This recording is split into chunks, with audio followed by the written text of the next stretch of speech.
오늘 우리 같이 나누려는 말씀, 큰 제목은 그리스도인의 관계에 대한 말씀입니다. 우리 예수를 믿든 믿지 않든 많은 사람들은 이 관계가 필요하고 관계 속에 살아가게 됩니다. 그런데 예수를 안 믿는 사람들과 예수를 믿는 사람들의 관계가 같을까 아니면 다를까라는 것입니다. 모습으로 서로 안 믿는 사람이든 믿는 사람이든 서로 간에 만남을 가지고 관계를 맺고 있기 때문에 다 똑같은 관계라고 생각하지만, 이제 오늘도 말씀을 통해 우리가 다시 이렇게 들어가 보면 사실은 출발의 근원이 좀 다를 수가 있습니다. 안 믿는 사람들은 자기 중심이에요. 나를 중심으로 관계를 맺기 형성합니다. 그래서 내가 살아가면서 이렇게 만나보고 그 사람들과 이렇게 관계를 이렇게 이제 맺어 갈 것인가 말 것인가를 볼 때 기준이 주로 나예요. 그래서 내가 바라보면서 그들에게 얻을 것이 있다 또는 나에게 도움이 된다라고 생각하면 관계를 형성하는 쪽으로 가고요. 아니다 싶으면 이제 슬슬 멀어지는 것이죠. 또 이런 말도 합니다. 코드가 같은 사람끼리 만나기 원한다. 좀 뭔가 말을 했는데 A 그러면 B가 나와야 되는데 A 그랬는데 C가 나온다든가 Z가 나온다든가 이러면 저 사람 뭔가 달라. 그래서 나는 저 사람 가까이 안 하고 싶어. 이런 식으로 관계 형성을 할 수 있다라는 것입니다. 자, 그런데 예수 믿는 사람들은 사실은 하나님을 기준으로 이 관계 형성이 진행되어야 된다라는 것입니다. 이것이 어떻게 가능할까? 사실 이 관계는요, 지나가는 사람 한두 번 만났다 그래서 바로 관계가 있는 것이 아닙니다. 어쩌면 이 관계의 가장 바닥은 이제 사랑일 것입니다. 사랑. 그래서 관계가 조금씩 이제 만남이 지속되면서 이 사람과의 깊은 관계에는 결정적으로 사랑이 작용을 하게 되는데, 이 사랑을 다시 한번 생각해 보면 이렇습니다. 구약 성경에 나타나고 있는 히브리적 사고, 즉 유대인들이 생각하고 있고 하나님의 말씀으로서 주어지는 것을 기준으로 하는 이 히브리어의 사랑이란 단어는 아합라는 단어를 쓰게 되는데, 또는 아하바라고 이렇게 말을 하게 되는데, 이 단어는 모든 종류의 사랑이 다 포함되어 있는 한 단어예요. 모든 종류라는 말이 좀 이상하죠. 또 우리 한국말도 사랑 그러면 사랑 속에는 모든 종류의 사랑이 다 들어가 있어요. 한 단어.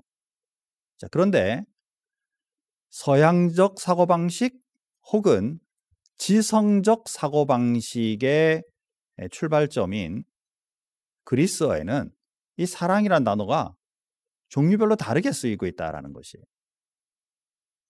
남녀 간의 사랑 그러면 에로스라는 단어를 사용하게 되죠.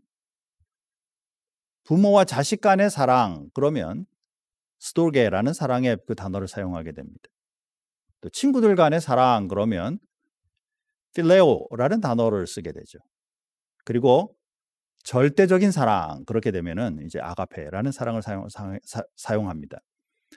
보통 이제 기독교에서는 아가페 사랑은 하나님 사랑 이렇게 말하지만, 지성적 출발, 즉 일어나는 현상과 세상을 기준으로 해서 볼 때 이 절대적인 사랑은, 아가페는 신적인 사랑이라고 표현되기보다는 어떤 조건도 포함하지 않고 사랑하는 단계, 그래서 신적인 표현이라고 할 수 있는 것이겠죠. 자, 여기에 모두가 다 같은 말 같이 보이나 다른 상황에 따라서 단어가 다르게 사용되는 것은 어떤 면으로 보면 일어나는 현상을 가지고, 즉 외적인 모습에서 사랑을 규정하기 시작하니까 남녀 간의 사랑, 부모 자식 간의 사랑, 또 형제들 간의 사랑, 이렇게 하나님과의 절대자의 관계 속에서의 사랑은 좀 다르게 보여, 이렇게 말할 수 있는 것이죠. 그러나 엄밀한 의미로 성경적 사랑은 이것을 구분하기보다는 다 똑같다라는 것입니다. 왜 이렇게 달라질 수 있을까? 바깥에서부터 안으로 사랑을 보다 보면 다르게 보이지만, 하나님 사랑을 기준으로, 하나님이 우리를 만드신 것을 기준으로 사랑을 펼쳐지는 것으로 보게 되면 다 동일하다라는 것이죠. 남녀 간의 사랑도 그것을 요즘 나쁘게 표현하고 뭐 더 지저분하고 더럽고 뭐 잘못된 사랑 같이 말할 수도 있는 것 같이 생각이 드나 남녀 간의 사랑을 통하여 하나님 사랑을 알아갈 수 있어요. 성경에 아가서 같은 경우에는 그런 남녀 간에 일어날 수 있는 사랑을 통해 하나님 사랑을 말하고 있다는 것이죠. 부모의 자식 간의 사랑도 하나님 사랑의 모습에서 절대적인 사랑으로 관계가 형성될 수 있는데 바깥의 세상에서 바라보는 것은 이건 이해가 잘 안 되는 거예요. 왜냐하면 하나님이란 절대적 존재이신 하나님을 모르기 때문에 인간 중심으로 그 모습을 쳐다보니 사랑의 모습이 다르게 보이는 것이 당연한 것이죠.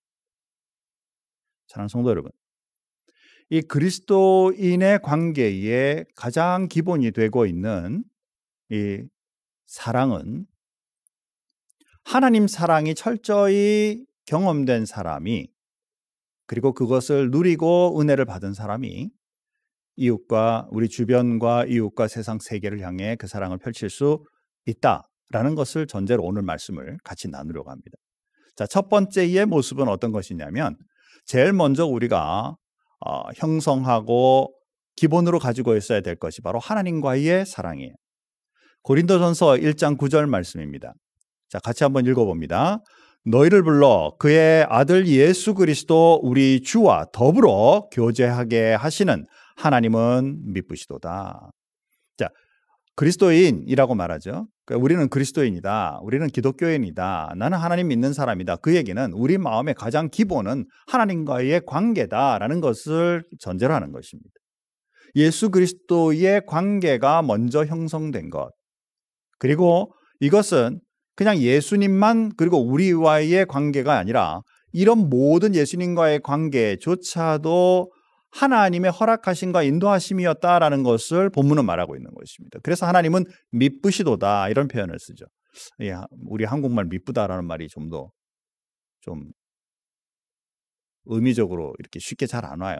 뭐 막연하게 무슨 뜻일 것 같은데 기쁘다란 얘기인가? 좋다란 얘기인가? 뭐 이렇게. 그런데 사실 이 미쁘다란 말은 신뢰할 만하다, 믿을 만하다, 의지할 만하다. 이것도 관계를 말하는 것이죠.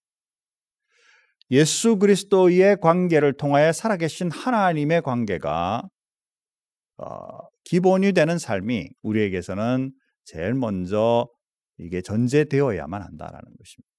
자, 이것은요. 앞에 말한 하나님을 알지 못하는 사람이나 하나님을 알고 있는 사람들이나 관계 형성을 가지고 있고 사랑을 다 가지고 있어요. 그런데 그 사랑 자체가 다른 것이 아니라 하나님이 우리 인간을 만드실 때 동일하게 만들어 주심으로 하나님의 속성이신 하나님의 성품이신 그 사랑이 모든 사람에게도 동일하게 가지고 있는 거예요.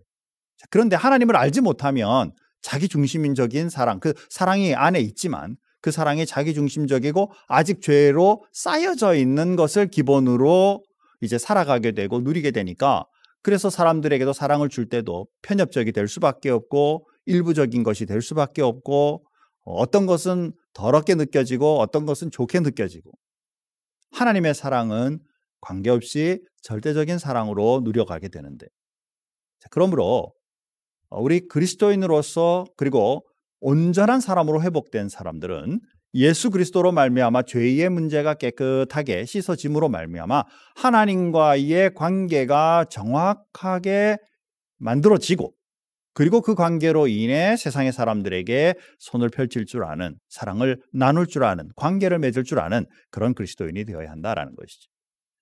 자, 로마서 12장 9절에서 18절 말씀 사이에 이 로마 교인들에게 바울이 성도 간의 관계에 대해서 얘기를 이렇게 해가면서 크게 세 종류로 얘기를 하고 있는데 어떤 모습의 이제 성도들 간에 그 관계를 지속해야 할 것인지에 대해서 말씀하고 있습니다. 하나님을 먼저 믿은 우리들이 모두가 이제 서로 간의 그 사랑의 실천이 어떻게 해야 될까? 그 관계 맺음이 어떻게 될까? 10절, 11절 말씀해 보니까 형제를 사랑하여 서로 우애하고 존경하기를 서로 먼저 하며 부지런하여 게으르지 말고 열심을 품고 주를 섬기라. 하나님을 섬기는 데 있어서 옆에 주변의 사람들과 함께 하는 일들 중에 제일 먼저 해야 될 것은 서로 사랑이에요. 서로 사랑. 그리고 존경하는 일이. 예수 믿는 많은 사람들이요, 교회 안에서 그 주변에 있는 사람들과, 예수를 믿는 사람들과 함께 지내다가 어려움을 겪거나 참 힘든 일을 경험하면 이렇게 말합니다. 예수 믿는 믿음 생활은 나는 할 수 있는데 이 교회 생활은 난 정말 어렵다. 왜 이렇게 이 교회 생활하기가 어렵냐. 사실 믿음 생활과 교회 생활을 분리하는 경우가 많죠. 감당하기 어려우니까. 근데 사실 다른 거냐라는 것입니다. 사랑하는 성도 여러분, 형제를 사랑하며 서로 우애하는 것, 여기에는 조건을 먼저 따지지 않는다라는 것입니다. 조건은 뭐냐면 이미 예수를 믿고 있는 그것을 기존으로 하고 있기 때문에 외적인 코드가 잘 안 맞는 거, 괜히 저런 얼굴은 싫은 거, 내가 가지고 있는 선입견이 먼저 작용하는 거, 이런 것부터 먼저 지울 줄 알아야 되죠. 그죠? 그래야만 사랑이 실천되게 되는 것이죠. 근데 목사님 잘 안 되는데 어떻게 해요? 인정합니다. 살다 보면 아직도 우리는 외적인 모습, 죄의 모습, 죄의 성품들을 아직도 같이 가질 수 있기 때문에.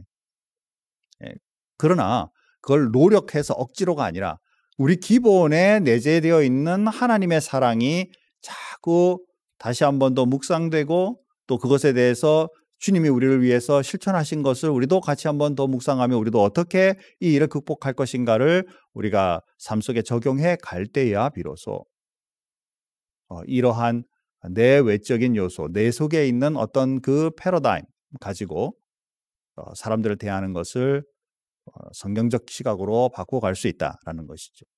또 두 번째의 속에서 보면 로마서 12절 13절 말씀해 보니까 관계 속에 소망 중에 즐거워하며 환난 중에 참으며 기도에 항상 힘쓰며 성도들의 쓸 것을 공급하며 손 대접하기를 힘쓰라.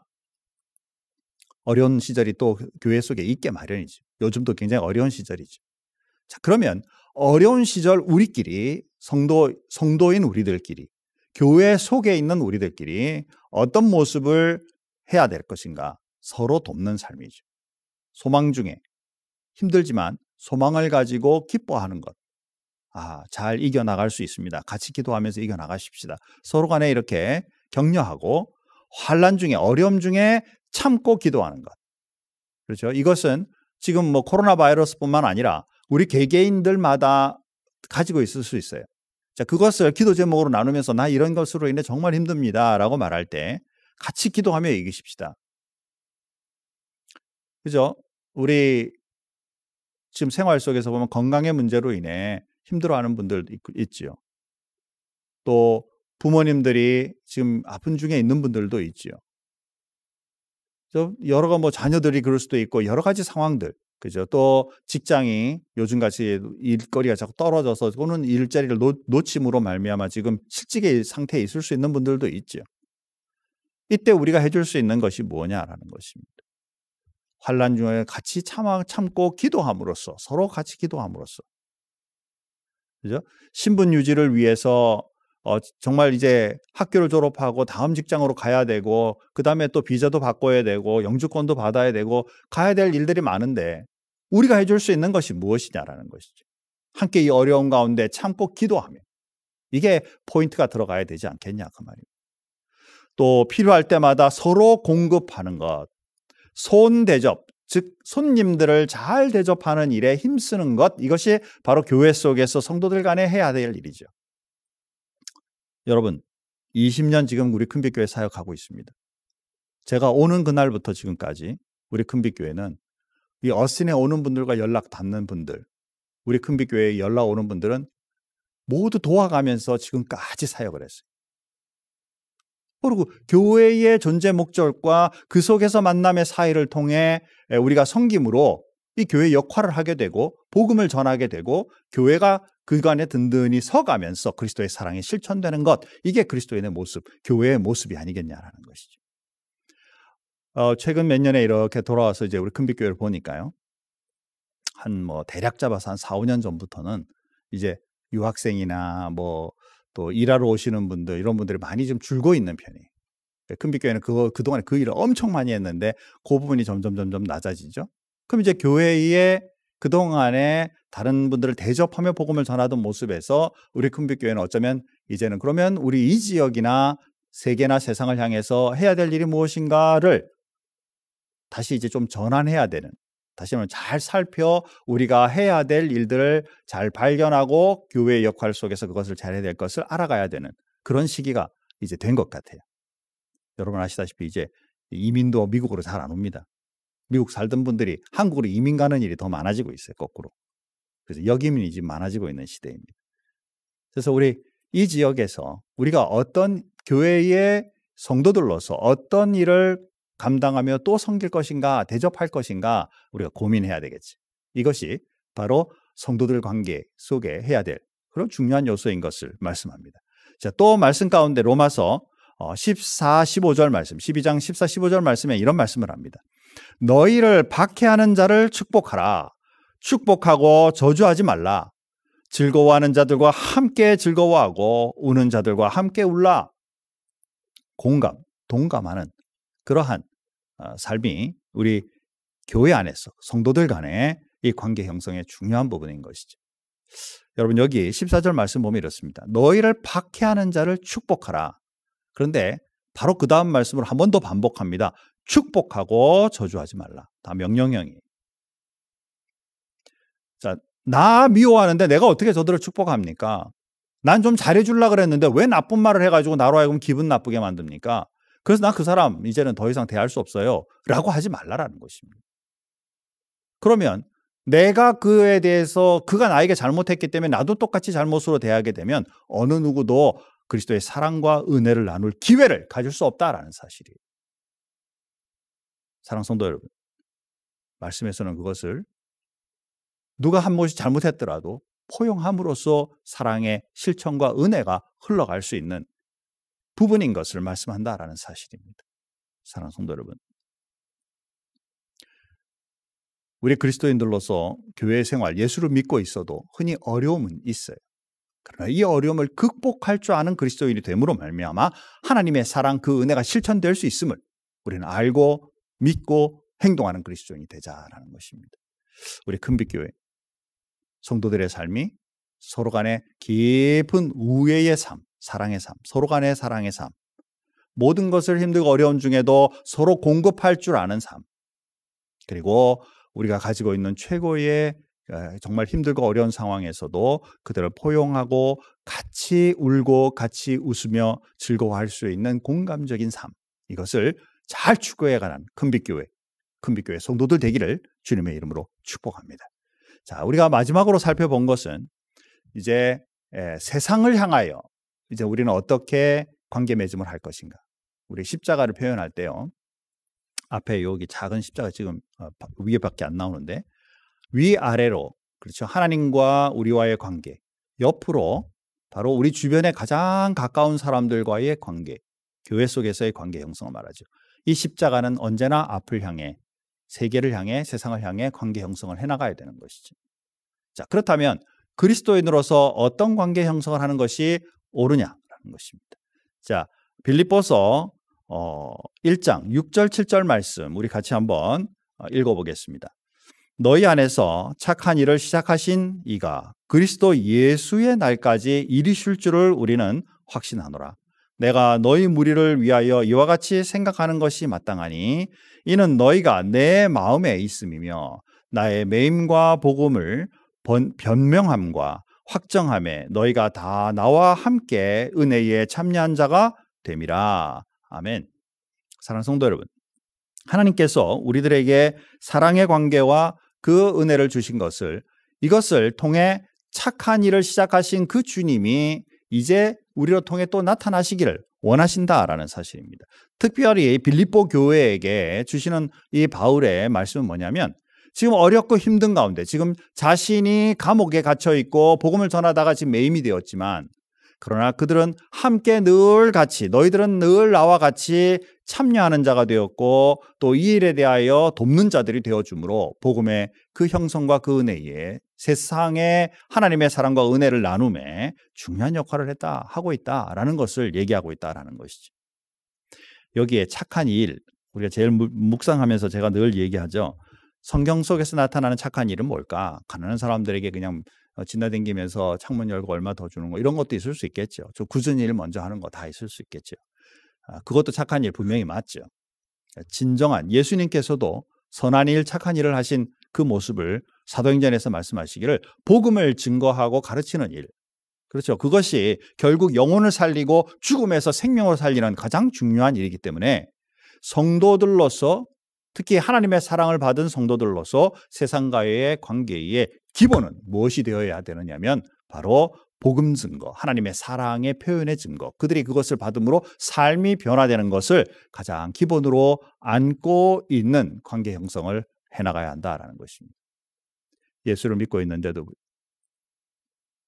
예수 믿는 건 믿는 거고, 세상에 필요한 사람들은 내가 필요한 사람들 위주로 관계 맺기를 하게 되면 결국 복음의 증거와 연관된 진정한 관계, 진정한 사랑의 증거는 일어나지 않는다라는 사실을 우리는 꼭 기억해야 될 필요가 있겠죠. 우리가 한번 묵상해 볼 필요가 있습니다. 어떻게 하는 것이 세상 속의 복음 증거와 연관될까? 우리 큰빛교회가 하고 있듯이 하나님을 알지 못하는 지역에서 열정적으로 복음을 전하는 선교사님들을 우리가 돕는 일, 그렇죠? 선교 헌금을 내가 딱 작정하고 늘 조금씩이라도 내가 기도하면서 그분들을 위해 보내는 것, 이것도 되겠죠. 그분들이 하고 있는 사역들이 어떤 것인지를 우리가 편지를 통해 또 연락을 통해 또 우리 큰빛교회 한 번씩 방문해 주셔서 복음을 전할 때마다 기억하고 그들을 위해 날마다 같이 기도하는 거 다 포함하겠죠. 자, 그런데 더 좀 나아가서 우리가 이제 이 세상 속에서 안 믿는 사람들과 특히 요즘처럼 사람을 만나기 어려운 시절에 복음을 전하기 위해 우리가 해야 될 일을, 관계 형성은 뭐가 있을까? 네, 요즘에 우리가 쓰고 있는 이 소셜 미디어들을 통해서 복음을 전하는 일들과 연관시킬 수 있겠죠. 그것을 고민해야 되겠죠. 그냥 내 자신 나타내고 내가 뭐 샀다, 내가 뭐 즐긴다, 이런 것만 나타내는 것이 기본이 되지 말고 어떻게 하면 이 속에서 그리스도의 사랑과 은혜를 나타낼 수 있는 일들이 있을까를 고민해야 될 필요가 있지. 제가 집에서 요즘에 좀 많이 이렇게 있다 보니까요. 집에서 집안 할 일이 좀 생기니까요. 예를 들어 페인트를 칠해야 되는 일이다 이러면은 먼저 이제 뭐부터 하느냐면 유튜브를 보면서 그중에 페인트를 어떻게 칠하는 게 좋은가 이렇게 봐요. 보면은 어떤 한 페인터는 미국 분인데 그분은 페인트 칠하는 걸 잘 설명을 합니다. 어디부터 어떻게 칠하고 이렇게 한참 칠하는데 갑자기 화면에 뭐가 탁 떠요. 성경 구절이 딱 뜨는 거예요. 이분이 의도적으로 자기가 그리스도인이라는 거를 나타내는데 말로 안 나타내고 자기가 하고 싶은 성경 구절을 탁 띄우는 겁니다. 그렇게 이제 그것이 어떤 분들은 싫어할 수도 있겠죠. 그러나 본인은 자기가 하고 있는 일들과 그리고 자기가 그리스도인이라는 것을 나타내고 특히 자기가 지금 은혜 받고 또 적절한 것이 지금 여기에는 이런 상황이 이게 적절하다 생각하는 것을 성경 구절을 통해 알리고 싶은 것. 너무 좀 본인에게서는 간접적이겠지만 안 믿는 사람 입장에서는 굉장히 직접적이라고 생각할 수 있겠죠. 이러한 모습들이 이제 유튜브를 보다 보면 간혹 있어요. 그리고 또 어떤 분은 아주 끝판에 가면은 아주 노골적으로 자기는 그리스도인인데 이렇게 이제 이런 일들을 이렇게 자기는 하고 있다. 이런 식으로 얘기하기도 하죠.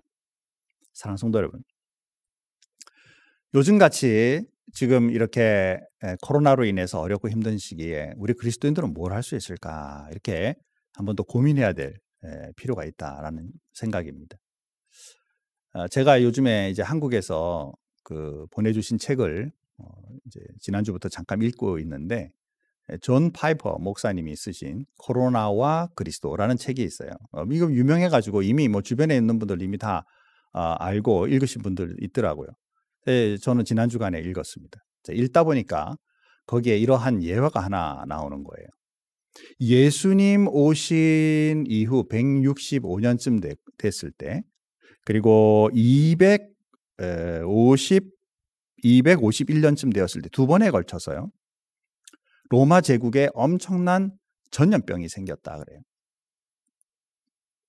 두 번에 걸쳐서 정말 상황적으로 어려운 전염병이 생겼을 때 많은 정치인들이나 심지어 소위 그 당시의 의사나 그리고 그 로마 종교의 신전의 뭐 제사장들이나 이런 그 종교인들이 다 자신이 걸리지 않기 위해서 안전한 곳으로 다 피신을 하고, 그때의 보통 사람들이 인구의 3분의 1이 죽었다라고 이렇게 표현을 해요.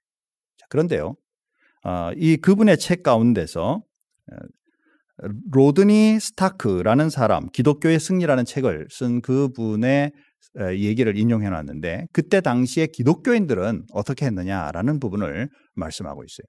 오히려 기독교인들은 그 위험을 무릅쓰고 그 환자들을 돌보기 시작했다라고 얘기를 합니다. 지금처럼 병원이 있어서 또 의료인들이 따로 있고 뭐 병상이 있고 이래서 이렇게 도울 수 있는 것이 아니었기 때문에, 그러니까 정말 자기도 언제 죽을지 모르는 상황인데도 불구하고 기독교인들이 오히려 그들을 돕기 시작했다라는 것이죠. 자, 그리고는 이제 거의 끝날 무렵쯤에 이 기독교인들의 그 행동이 많은 하나님을 알지 못하는 사람들에게 본이 되어 예수 믿는 사람들이 엄청나게 많아지는 축복과 은혜가 있었다라는 것을 얘기하고 있죠. 그 중에 기록에 남은 두 번째 251년 이후에 두 번째 전염병이 끝나갈 즈음에 알렉산드리아에 있는 디오니시우스라는 주교가 자기 교우들에게 자신들의 그 모습을 이렇게 칭찬의 편지로 쓴 글이 남아 있다 그래요. 그래서 그 속에 이런 얘기가 있습니다. 제가 좀 읽어드리겠습니다. 우리 형제들은 대부분 자신을 아끼지 않고 오직 서로만을 생각하며 무한한 사랑과 충성을 보여주었다. 그들은 위험을 아랑곳하지 않고 병자들을 돌보며 그들의 모든 필요에 주의를 기울여 그리스도 안에서 그들을 정성껏 보살폈다. 죽는 사람들은 행복해하며 평화롭게 세상을 떠났다. 사랑하는 성도 여러분, 이 그리스도인들이 자신을 돌보지 않고 하나님의 사랑과 그 은혜를 경험한 사람들은 내가 언제 죽어도 하나님 앞에 설 수 있는 은혜가 있기 때문에 그 은혜를 지금 전염병으로 인해 죽어가는 그 사람들에게 오히려 사랑과 은혜로 실천함으로 당장 죽어가는 그분들이 예수 그리스도를 영접하고 은혜 가운데 또 돌봄을 받으며 세상을 떠나는 그들의 모습을 통해 주교도 다른 기독교의 가장 중요한 위의 지도자들도 정말 감동하여 이 일을 나누고 있다는 것이죠. 그것에 반해 또 다른 기록이 남아 있는데 율리아누스라는 황제가 로마 고대 신전의 대사자에게 쓰는 편지가 남아 있어요. 이 황제는 옛날에 그 로마 종교를 더 확장시키고 싶어하는 그런 마음이 있는 거예요. 자, 그런데 그 대사제에게 이런 말을 쓰고 있습니다. 기독교인들은 낯선 사람들을 사랑으로 섬기고 죽은 자들을 장사 지내는 일을 도움으로써 크게 세력을 확장해왔다. 거지가 된 그리스도인이나 유대인이 하나도 없다는 사실과 불경스러운 기독교인들이 그들의 가난한 자들뿐만 아니라 우리의 가난한 자들까지 보살피고 있다는 사실은 매우 유감스럽다. 우리는 우리에게 속한 사람들에게 도움을 베풀어야 하지만 그러지 못하고 있다. 저는 이걸 읽으면서 매우 정치적인 사람이다라는 생각이 들었어요. 자기 편 있는 사람이라도 우리는 돌봐야 되는, 그것도 못하고 있는데 기독교회는 그걸 하고 있다. 그러니까 이렇게 해도 기독교회는 지금 많아지고 있는데 우리는 뭐하냐, 이런 표현인 것이죠. 또 한편으로 보면 안 믿는 사람들까지도 그리스도인의 사랑과 은혜가 무엇인지, 그들의 관계 맺기가 무엇인지, 그것으로 통해 그들의 바깥에서 보는 것은 세력 확장이지만, 그러나 복음의 능력으로 보면 복음의 능력과 은혜가 펼쳐지는 사실이다라는 것입니다. 이게 우리의 삶의 가장 기본이고 관계 맺기의 근본이 되어야 한다라는 것입니다. 예수 믿기를 나타내는 것, 그래서 내가 더 높아지는 것이 목적이 아니라 하나님의 사랑과 은혜가 펼쳐짐으로 우리가 안고 있는 문제들이 해결되고 인간의 가장 근본적으로 가지고 있던 죄의 문제들과 죽음의 문제들이 복음의 능력으로 해결되는 것을 보며 살아가는 것, 이것이 바로 진정한 사랑이고 우리 그리스도인들이 맺어가야 할 관계 형성이다라는 사실이다라는 것이죠. 사랑하는 성도 여러분, 이제 말씀을 맺겠습니다. 결론으로서 제가 몇 가지를 넣었지만, 자, 이거는 그냥 보도록 하겠습니다. 관계 형성의 기본은 예수님과의 관계를 먼저 형성해야만 한다. 예수님과의 관계가 있는 사람들은 교회 속에서 그 관계에 있는 사람들과의 관계를 올바로 설정해야 한다. 그리고 이제는 하나님과 교회 속의 관계를 기초로 하여 세계를 향해 하나님의 사랑, 복음의 능력, 은혜를 선포할 수 있는 선교적인 사명, 이것이 바로 참 인생의 삶의 목표이다라는 것을 기억하자. 마지막으로 제가 성경 한 구절 같이 읽고 마무리하겠습니다. 성경 좀 찾아주시기 바랍니다. 요한 1서 4장 16절입니다. 요한 1서 4장 16절. 요한 1서 4장 16절 말씀. 찾으신 줄 알고 우리 한 목소리로 다 같이 한번 읽습니다. 하나님이 우리를 사랑하시는 사랑을 우리가 알고 믿었노니 하나님은 사랑이시라. 사랑 안에 거하는 자는 하나님 안에 거하고 하나님도 그의 안에 거하시느니라. 아멘.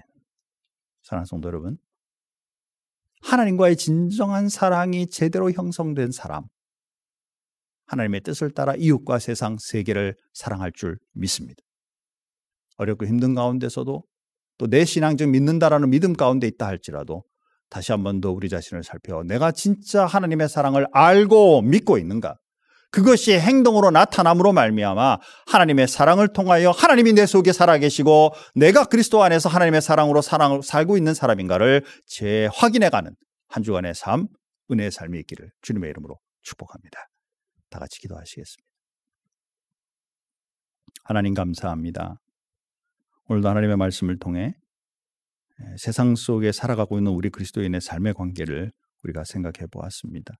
참으로 하나님 중심으로 주님이 주신 그 사랑을 우리가 먼저 경험하고 또 경험한 사람들과의 관계인 교회 생활 속에서도 하나님의 사랑을 서로도 나누고 실천하고 또 연습하고 또 그것으로 통해 훈련함으로 하나님을 알지 못하는 사람들에게까지도 온전한 사랑으로 그들을 살펴갈 수 있는 그런 그리스도인의 삶이 있게 축복해 주옵소서. 우리 큰빛교회도 또한 그 사랑에 기초되어 세상 세계 하나님을 알지 못하는 교회로 나아가는 교회가 될 수 있도록 그 많은 사람들에게로 나아가는 교회가 될 수 있게 축복해 주옵소서. 모든 것 주님 앞에 감사드리오며 예수님의 이름으로 기도하옵나이다. 아멘.